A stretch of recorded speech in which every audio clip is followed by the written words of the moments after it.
फिर उन्होंने पाप पुरुष से कहा कि एकादशी के दिन वो भोजन में छिप जाए।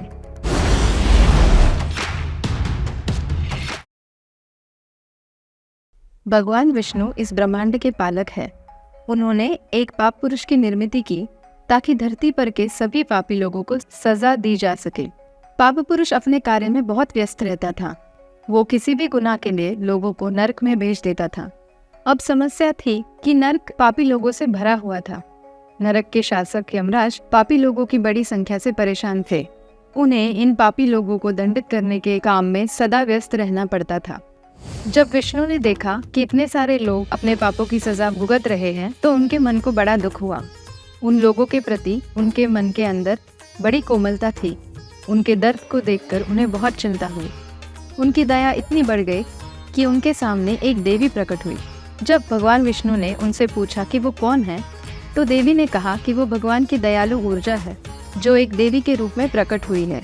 उसने ये भी कहा कि वो उनकी एक सेविका है। सेविका का मतलब है दासी, इसीलिए उस देवी का नाम एकादशी रखा गया।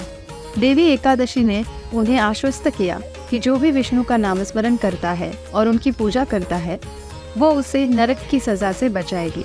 विष्णु बहुत खुश हुए, लेकिन अब एक नई समस्या उठाई। जो भी विष्णु का नामस्मरण करेगा या उनकी पूजा करेगा, देवी एकादशी उन्हें यमराज के नरक में सजा पाने से माफ कर देती थी। अब यमराज की जमीन नरक लगभग खाली हो गई। पाप पुरुष भी नाराज हो गया और वो शिकायत करने भगवान विष्णु के पास चला आया। उसने कहा कि हे भगवान, मुझे अब कोई गंभीरता से नहीं लेता है, क्योंकि आपने ही मुझे बनाया है, तो आप अब मेरी इस समस्या का हल दीजिए। उसने कहा कि एकादशी आसानी से लोगों के पापों को नष्ट कर देती है। अब भगवान विष्णु के सामने फिर एक पहेली खड़ी हुई। फिर उन्होंने पाप पुरुष से कहा कि एकादशी के दिन वो भोजन में छिप जाए। इस तरीके से उसका कार्य आसान हो जाएगा। जो भी एकादशी के दौरान भोजन करेगा उसे अपने द्वारा किए गए पापों के लिए और एकादशी के दिन खाने के पाप के लिए सजा भुगतनी पड़ेगी। तो ऐसी थी कहानी एकादशी के जन्म की। आप सभी को हमारा नमस्कार।